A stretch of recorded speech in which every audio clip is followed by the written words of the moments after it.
ओम श्री सतनाम साखी। जय श्री कृष्ण।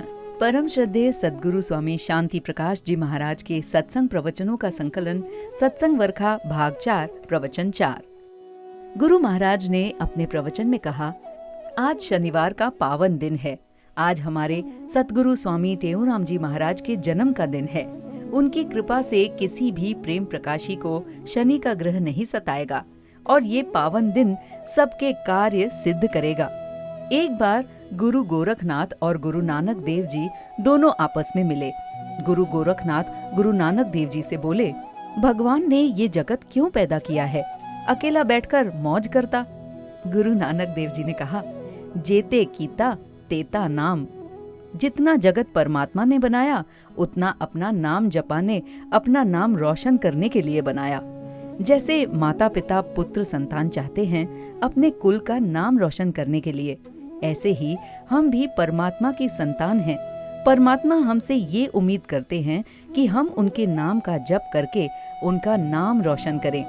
ये नाम गुरु की कृपा से ही मिलेगा और यदि हम इसके लिए ये नियम पालेंगे तो हमारा नाम जपना करोड़ों गुना काम करेगा। एक तो नित्य नाम जपने का नियम पक्का होना चाहिए, दूसरा एक ही जगह हो, तीसरा समय भी निश्चित हो। ऐसा करेंगे तो नाम में बल आएगा और हमारे कार्य भी सिद्ध होंगे। एक महात्मा तीर्थ यात्रा करने निकले। रास्ते में रात हो गई। एक घर में गए। घर में पति पत्नी और उनके 4 पुत्र रहते थे।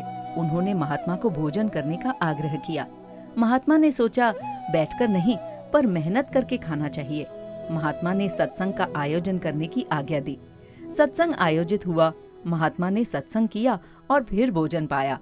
घर में जो पुत्र था उसने सोचा कि महात्मा को सत्संग में इतने सारे पदार्थ मिले, पर उन्होंने अपने लिए कुछ न रखकर सब बांट दिया। यदि मैं इनके साथ रहूं तो ये सब पदार्थ मुझे मिलेंगे। ये सोचकर वो महात्मा के साथ चल दिया। माँ ने बेटे को 3 रोटियां दी ताकि वे रास्ते में भूख लगने पर खा पाए। महात्मा को ये बात मालूम थी। कुछ समय बाद महात्मा ने लड़के को आज्ञा दी कि पहले तुम नहा धो लो, फिर मैं नहाऊंगा, उसके बाद मिलकर भोजन करेंगे। लड़का नहाकर आया, फिर महात्मा नहाने गए। अब लड़के ने सोचा कि यदि महात्मा आएंगे तो वे 2 रोटियां खाएंगे और मुझे सिर्फ 1 ही रोटी मिलेगी। ये सोचकर उसने 1 रोटी पहले ही खा ली ताकि वे दोनों बाद में 1-1 रोटी खा सकें। महात्मा आए। उन्होंने 2 रोटियों को देखकर तीसरी रोटी के लिए पूछा। लड़के ने कहा, गुरुजी, मुझे नहीं पता कि तीसरी रोटी कहाँ गई। महात्मा मौन रहे। वे दोनों आगे चले। रास्ते में नदी आई। महात्मा ने कहा, बेटे, अब नदी पार करनी है, इसलिए मेरे पीछे पीछे आओ और ऐसा कहो, हे राम, नदी से पार करो, हे राम, नदी से पार उतारो। इस प्रकार नदी से पार हो गए। आगे चले।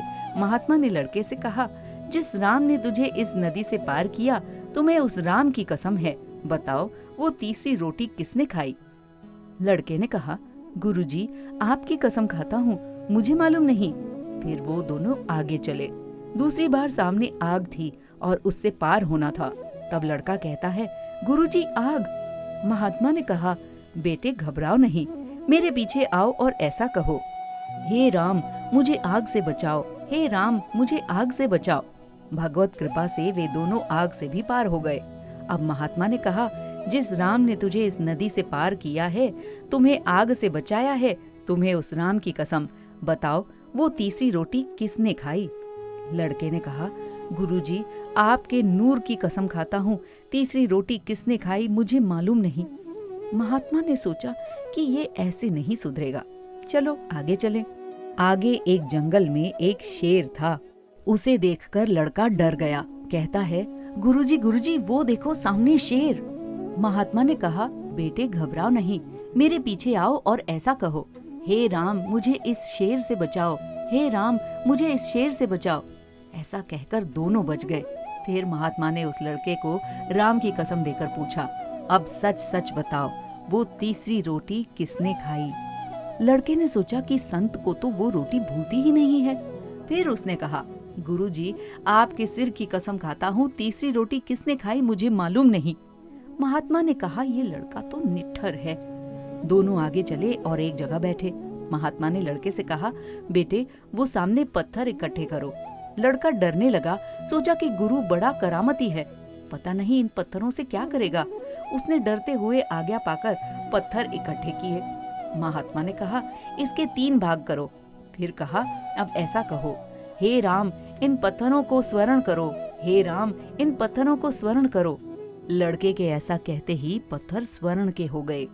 देखकर लड़के का दिमाग ही घूम गया और आश्चर्य में पड़ गया।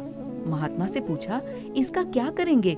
महात्मा ने कहा, बेटे 1 भाग तुम ले लो, 1 भाग मैं लेता हूँ और 1 उसको देंगे जिसने तीसरी रोटी खाई है। लड़के ने कहा, महाराज आप दयालु हैं, मैं पापी हूँ, मैं चोर हूँ, आप तो कृपालु हैं, आप अपराधों को क्षमा करने वाले हैं। सच सच बताऊं, वो तीसरी रोटी भी मैंने ही खाई है। महात्मा ने कहा, धत तेरे की, फिर इतनी कसमें क्यों ली तूने? लड़के ने कहा, साईं मुझे माफ करे, मैं अज्ञानी हूँ, आप मुझे क्षमा करें, मुझसे गलती हो गई। महात्मा ने कहा, अच्छा तुमने अब सच कहा है, इसलिए 3 भाग तुम ही ले लो।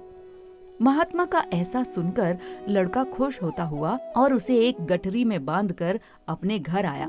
जोर से दरवाजा खटकाकर माँ को बुलाया, पिता को बुलाया, कहा, माँ देखो मैं क्या लेके आया हूँ।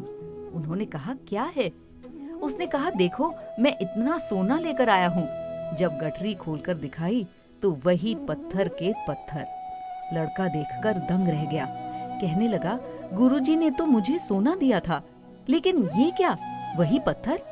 अब देखिए, महात्मा तो उसे बहुत कुछ देना चाहते थे, मगर वो भाग्यहीन कपट के कारण कुछ ले न सका, क्योंकि वो झूठा था, इसलिए उसके हाथ कुछ भी नहीं आया।